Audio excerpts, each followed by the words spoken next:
Ahora sí ya está grabando.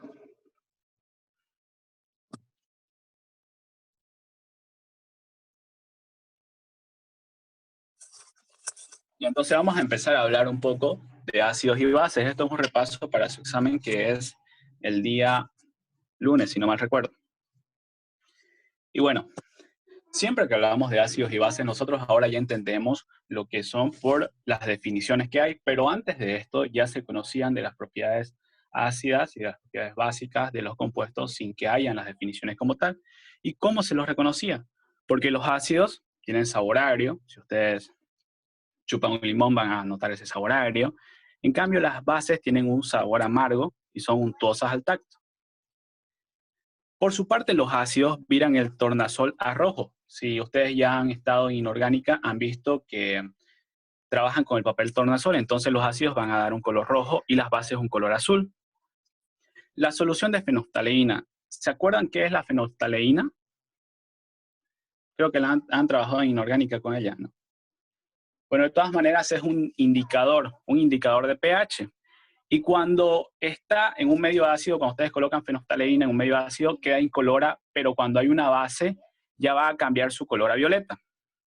Y obviamente los ácidos tienen un pH menor a 7 y las bases mayor. Y bueno, ¿qué más vamos a decir? Que cuando reaccionan los ácidos con las bases sucede una reacción de neutralización, ¿ya? Entonces así es como se neutraliza un ácido con una base y una base con un ácido, básicamente. ¿Qué teorías existen? Bueno, a lo largo de la historia han aparecido distintas teorías. La más antigua que tenemos es la que aparece aquí. Este señor es Arrhenius, ya básicamente. Después de que aparece la teoría de Arrhenius, como no cumplía todas las expectativas de las personas, o también no cubría la cantidad de sustancias ácidas y básicas que hay, aparece otra teoría u otra definición, que es la de Bronsted y Lowry. Muchas veces ustedes ven Bronsted-Lowry, pero eso hace referencia a dos científicos, a Bronsted y a Lowry. Y ya más actual aparece la definición de Lewis, o Lewis, como ustedes quieran llamarlo. Comenzamos entonces por Arrhenius. ¿Qué nos dice Arrhenius? La teoría de Arrhenius es la primera que existió, como les digo, entonces tiene varias fallas, pero de todas maneras ya hizo que comprendamos un poco las características de los ácidos y de las bases también. Entonces, un ácido para Arrhenius es una sustancia que se disocia en agua para formar ion hidronio. Si ustedes recuerdan, en la primera oscilatura dijimos acá que se disociaba para formar protones o para liberar protones, básicamente, en una solución acuosa. Pero si ustedes se acuerdan, cuando está en una solución acuosa, rápidamente ese protón, ese hidrógeno que se libera, se une a otra molécula de agua y me forma ese ion hidronio. Entonces, básicamente un ácido es la sustancia que se disocia en una solución acuosa para formar ese ion hidronio. Acuérdense de eso. Y una base es una sustancia que se disocia en agua para formar ion hidroxilo, el OH negativo, básicamente. No se vayan a equivocar en esto. La definición de Arrhenius tiene más que ver con la disociación en una solución acuosa. De hecho, ahí viene la primera crítica que le hicieron, que solo habla de una solución acuosa, de un solvente acuoso, del agua, básicamente, y hay muchos otros solventes donde puede haber una reacción ácido-base. ¿Qué ejemplo tenemos? Este aquí, muy conocido en inorgánica, el ácido sulfúrico, cuando está en una solución acuosa, ¿qué va a pasar? Va a liberar un ion, hidrógeno, un protón, y rápidamente ese protón se une a la molécula de agua, como ya les había mencionado, y va a formar este ion que se denomina el ion hidrógeno. Y por otro lado, aquí nos queda el ion bisulfato, que ya perdió ese protón, básicamente. Y aquí tenemos el ejemplo de una base. Tenemos el hidróxido de sodio, una base fuerte, que al entrar en contacto con agua o al estar en una solución acuosa, se va a disociar tanto en sodio como en los iones oxidrilo u hidroxilo, que sería lo mismo. Eso acuérdense, siempre, siempre, siempre le van a preguntar en su examen, una sustancia que al estar en una solución acuosa forma ion hidronio es un ácido de Arrhenius, una base de Arrhenius, un ácido de Lewis, y así, los van a querer confundir, pero ustedes acuérdense, cuando les hablen de solución acuosa, ya están haciendo referencia a Arrhenius, y ya ustedes ven si es un ácido o una base. Luego viene esta definición, la de Bronsted-Lowry. Para Bronsted y Lowry, todo se basa en los protones, ¿ya? Un ácido va a ser cualquier especie que pueda donar un protón, básicamente. Y una base, al contrario, va a ser cualquier especie que puede aceptar un protón. Eso es para Bronsted-Lowry. Acuérdense, relacionen Bronsted-Lowry con los protones. Quien da es un ácido. Quien acepta es una base. Y punto. No es más. Ahora, miren aquí, por ejemplo. ¿Qué ácido es este? ¿Reconocen? A ver, nomenclatura. ¿Qué ácido es ese? CH3COOH.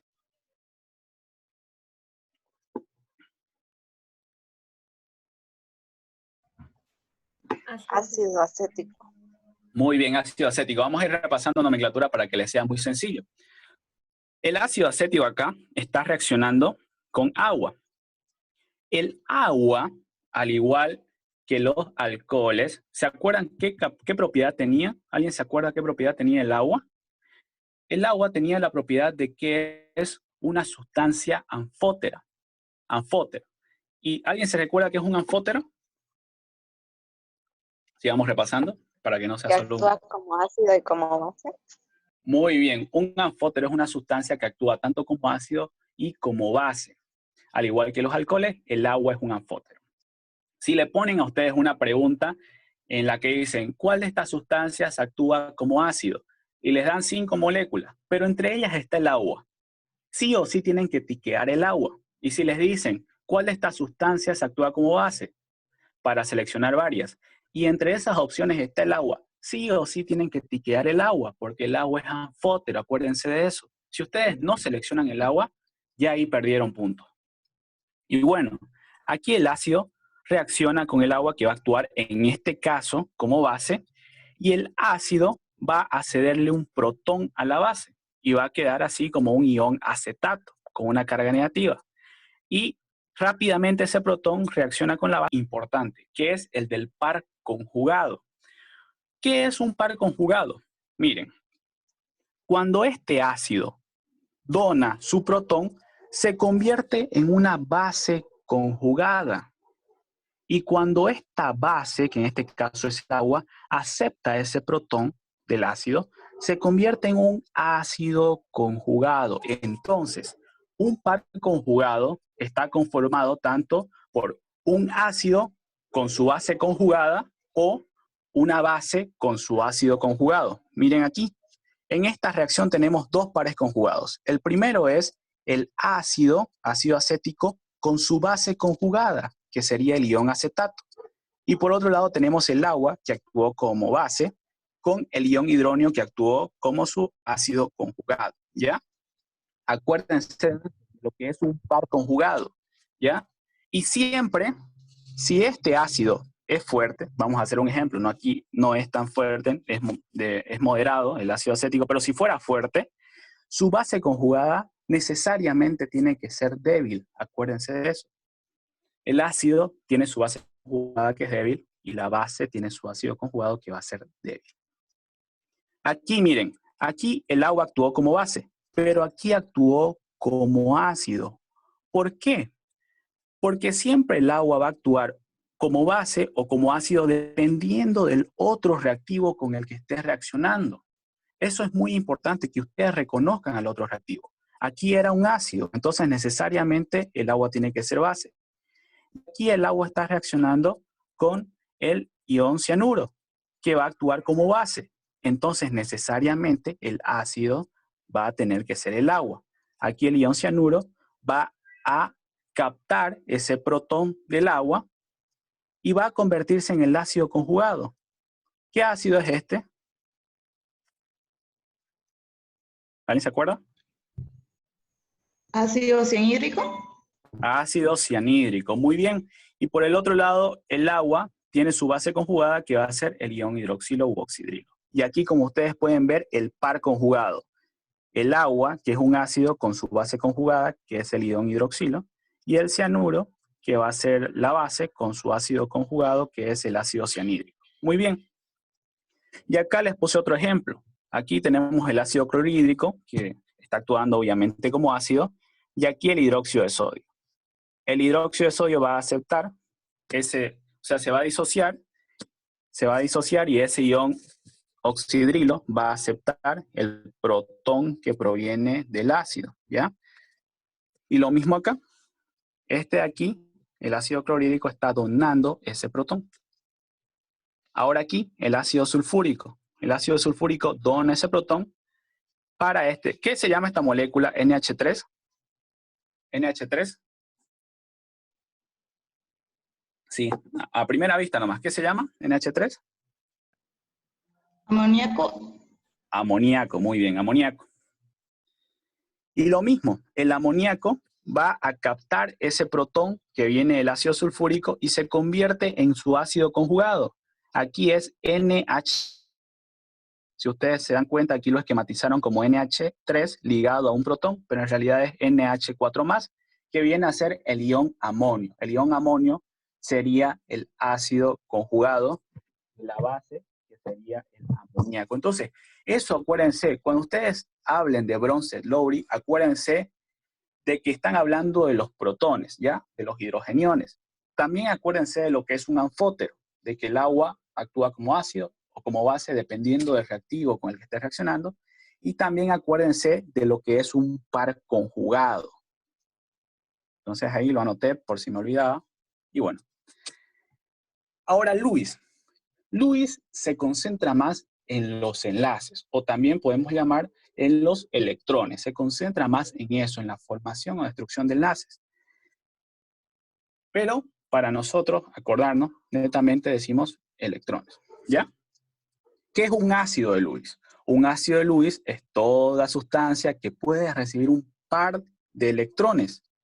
Pero ese par de electrones que recibe, no los recibe porque sí, sino que los recibe para formar un enlace covalente. Acuérdense de eso. Cuando hablamos de la definición de Lewis, estamos hablando de la formación de enlace.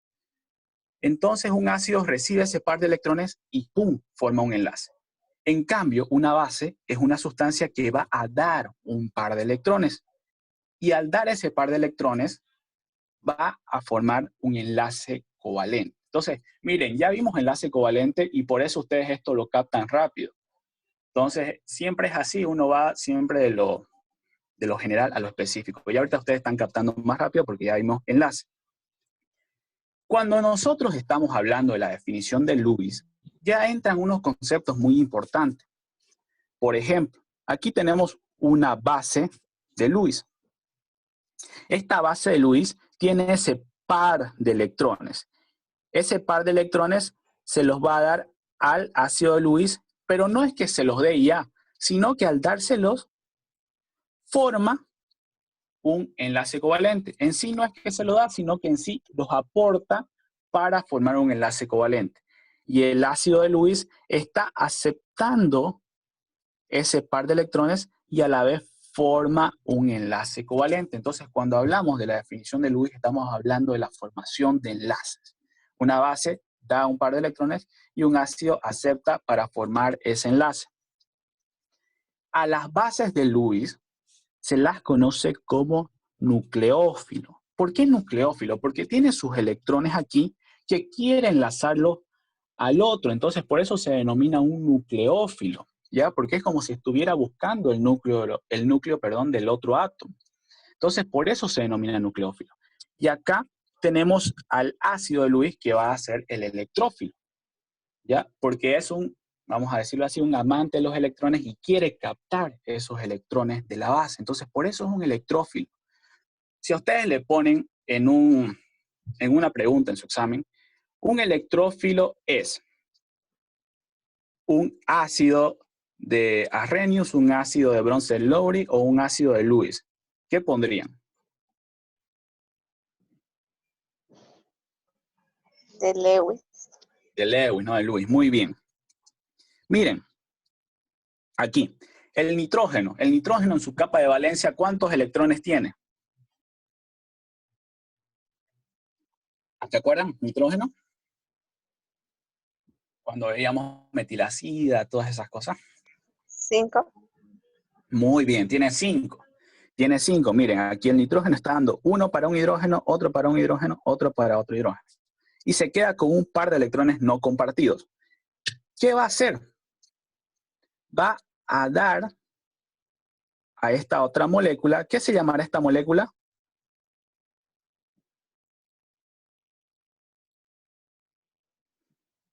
¿Se les ocurre un nombre, lo que sea? No hay pena aquí.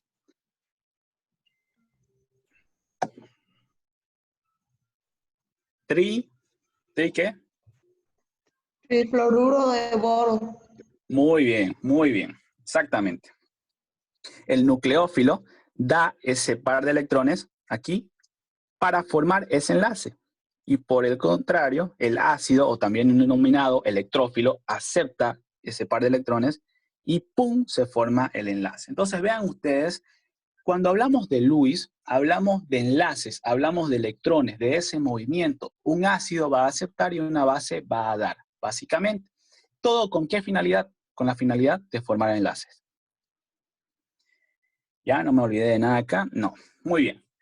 Ahora, tenemos que entender un poco más acerca de lo que nos habla Lewis.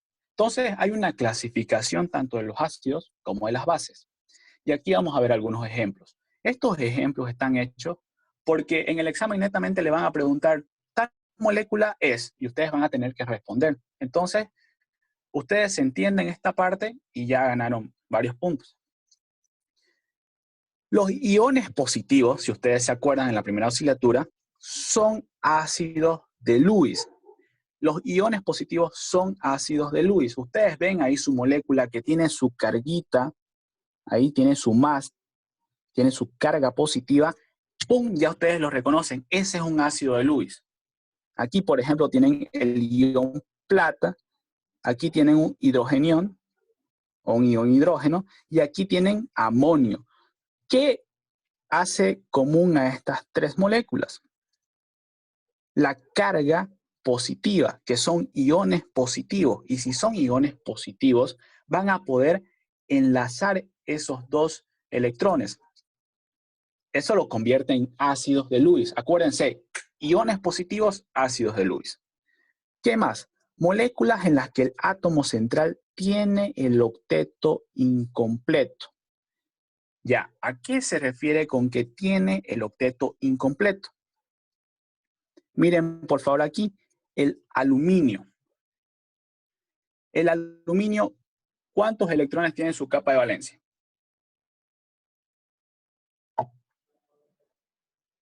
3. ¿Ya?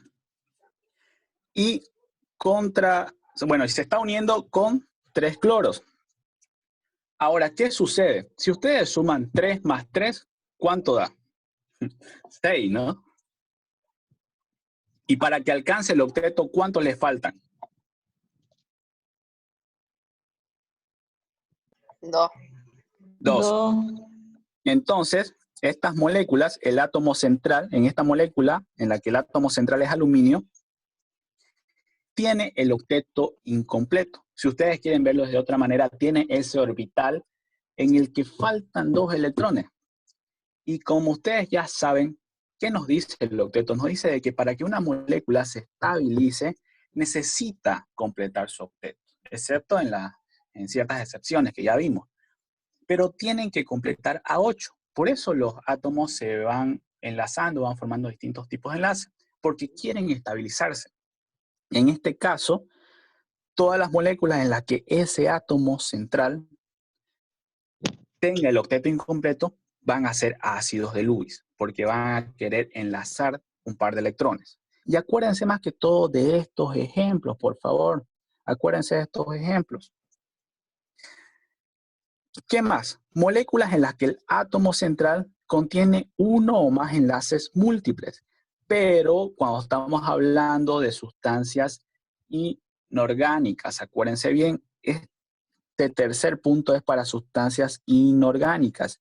El dióxido de carbono, ¿se acuerdan de la estructura del dióxido de carbono? Era un átomo de carbono central con un enlace doble a la izquierda y un enlace doble a la derecha. Así se une a los dos oxígenos. Entonces, ese átomo central, que en este caso sería el carbono, tiene más de un enlace múltiple. Cuando hablamos de enlace múltiple, pues ya sabemos a lo que nos referimos, ¿no? Enlaces dobles, enlaces triples. Entonces, por definición, sería un ácido de Lewis. Aquí igual el trióxido de azufre El azufre, igual forma, si ustedes se acuerdan, es enlace doble con un oxígeno. Y ese es un enlace múltiple. Entonces, como es una sustancia inorgánica en la que el átomo central contiene uno o más enlaces múltiples, es un ácido de Lewis. Y más que todo, les digo que se acuerden del ejemplo. Vamos a ver qué hora es, porque no se corta. Ya saben, si se corta, volvemos a entrar al mismo. Y ahora vamos a ver las bases. Es prácticamente lo contrario. Las bases, iones negativos. Los iones negativos son bases de Lewis. Entonces, ustedes ven un átomo con su carga negativa, ¡pum!, es una base de Lewis. Ya saben, aquí, ion cloruro, una base de Lewis porque tiene carga negativa. Ion acetato, una base de Lewis porque tiene esa carga negativa. Y aquí, ¿qué se llamará esto? ¿Se les ocurre algún nombre? Si aquí yo le aumento una H, ¿qué sería si yo le aumentara una H aquí? Imagínense que le borro esa carga negativa y le pongo H. ¿Qué sería? Sería etanol, ¿no? Este es el ion derivado del etanol, que sería el ion etóxido, ¿ya? Acuérdense de eso. Por otro lado, las moléculas en las que el átomo, o un ¿Se átomo, llama, disculpe? ion etóxido, tóxido, ¿ya? Igual, por ejemplo, cuando tienen el fenol y a ese fenol le quitan el hidrógeno, no sé si se acuerdan de la estructura del fenol, pero es el benceno con su grupo hidroxilo, le vuelan ese hidrógeno, es ion fenóxido. Son los alcóxidos básicamente.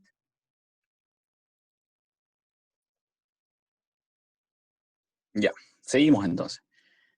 Las moléculas en las que un átomo contiene uno o más pares de electrones no compartidos son bases de Lewis. Bueno, eso ya lo sabemos, ¿no? Porque por definición, cuando estamos diciendo que es una base de Lewis, estamos hablando de que son átomos o sustancias que van a tener ese par de electrones. En este caso, cuando hay pares de electrones no compartidos en la molécula, claramente estamos ante una base de Lewis.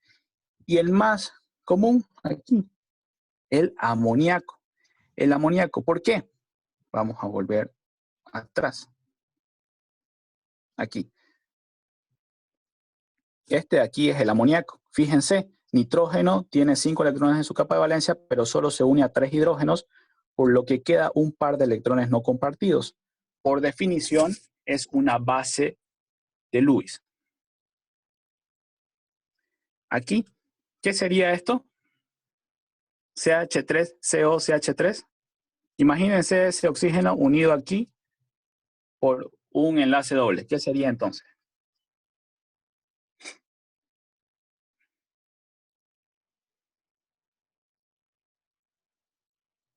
¿Se acuerdan?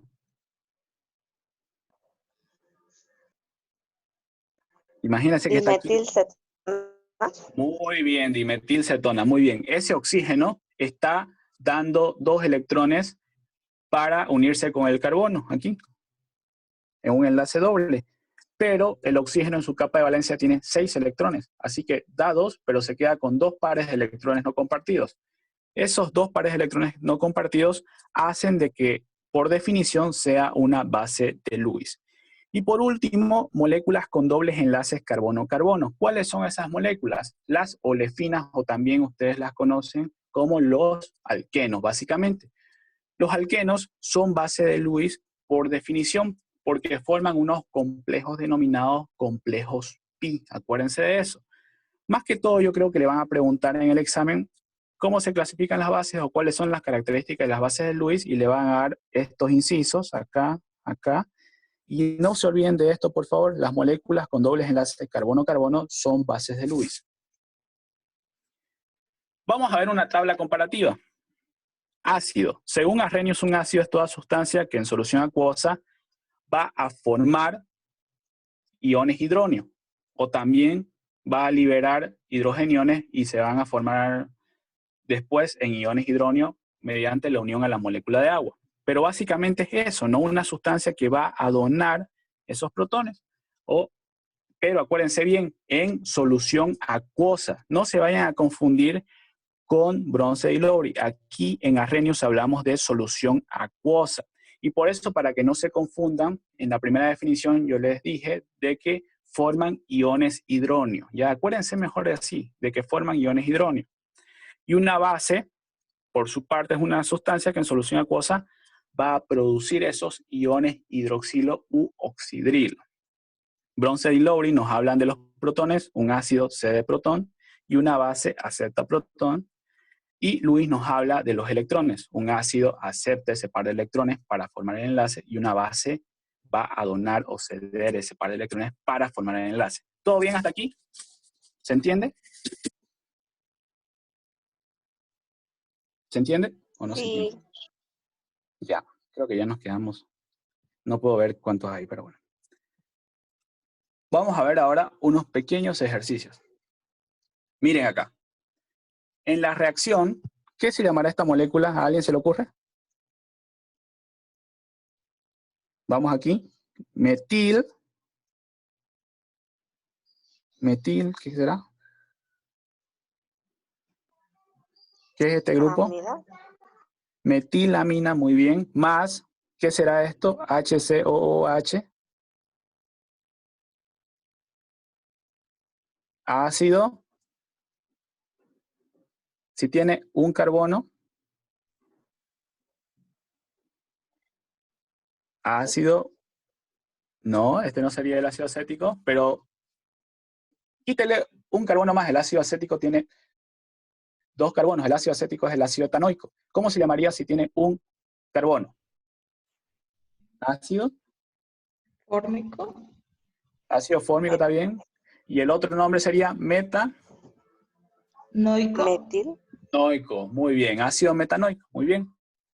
O también denominado ácido fórmico, como ya he mencionado. Uno de los pares conjugados es, ¿a qué me está haciendo referencia esto? Me está haciendo referencia a este de aquí. ¿Cómo va a reaccionar?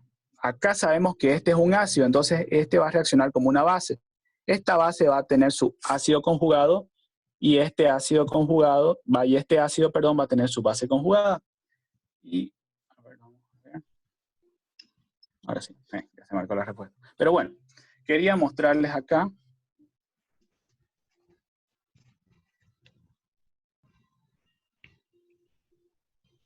Ya.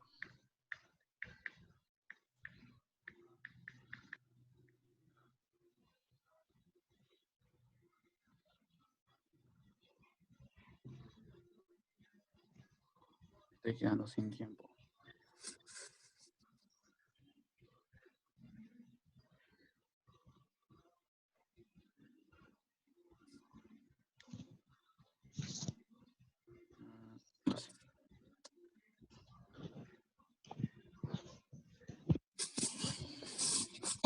Ya, muy bien. ¿Se ve lo que estoy compartiendo acá? ¿Se ve? ¿No se ve? Sí. ¿Se ve? Ya, muy Se bien. ve. Sí. Ya. CH3NH2.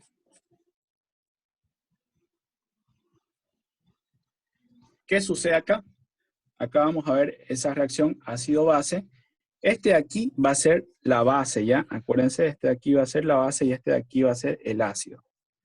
Esta base y este ácido, ya después ustedes van a ver de qué definición es, pero bueno. ¿Qué va a pasar? Este ácido de aquí le va a dar este hidrógeno a esta base. Este de aquí, no este de acá, sino este de aquí. ¿Qué va a quedar entonces? NH3 y queda con una carga positiva. Esta base va a tener su ácido conjugado y aquí más, esto de aquí sin el ion hidrógeno, ¿cómo quedaría? Quedaría así, ¿no? Con su carga negativa, que sería la base conjugada. Solo perdió ese hidrogenión y queda como una base conjugada. Este ion, ¿cómo se llamaría entonces? Ion metanoato o ion formiato, como ustedes puedan llamarlo, o como ustedes quieran llamarlo. Pero acuérdense, ¿cuáles serían los pares conjugados aquí? Sería primero esta base con su ácido conjugado. Y este ácido con su base conjugada. Esos son los pares conjugados. Miren, no hemos tardado ni un minuto en hacerlo. Ahora hay que ver si en las respuestas hay o esta opción o esta opción. Vamos a compartir de nuevo.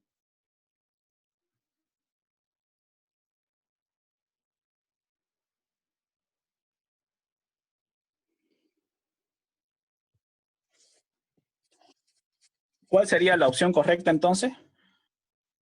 La segunda.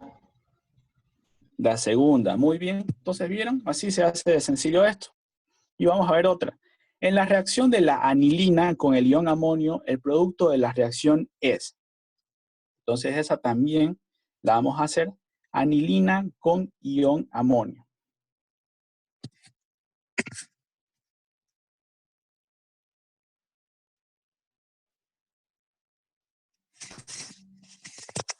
A ver, ¿sí?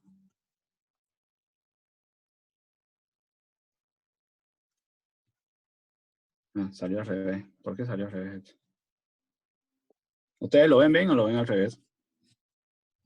Al revés. ¿Qué le pasaría a esto? A ver. Ya. ¿Qué nos decía? Anilina con ion ¿qué? Amonio. Muy bien. Lo primero que ustedes deben saber acá es nomenclatura. Y la anilina no es nada más que el benceno unido a un grupo amino. Ahí está la anilina. Más el ion amonio.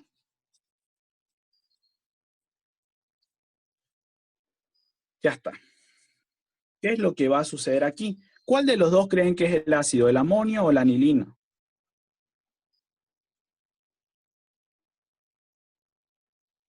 El ácido. Miren las cargas, solo miren las cargas. Anilina. ¿Ya? Anilina. ¿Cuál tiene la carga positiva? Ese es el ácido, el que tiene la carga positiva. Amonio. Amonio, muy bien. Este es el ácido, ¿ya? Eso acuérdense de las tres definiciones. Y por ende, el otro va a ser la base. ¿Qué va a suceder? Le va a dar acá un protón, básicamente. ¿Cómo va a quedar entonces esto? Así. NH3 con carga positiva porque ganó un protón y sería ¿qué? ¿Qué sería? Si esta es la base, ¿qué sería esto?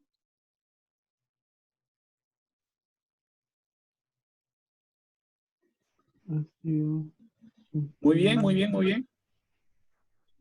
Ácido Conjugado. conjugado, muy bien, ácido conjugado. Más, este ácido le dio su ion hidrógeno, le dio un ion hidrógeno, queda como amoníaco. Si este era el ácido, ¿qué será esta? Base conjugada. Muy bien, base conjugado. Entonces, tenemos dos pares conjugados. Uno es este de aquí, que lo voy a dibujar acá, de manera de que se nos vea mejor.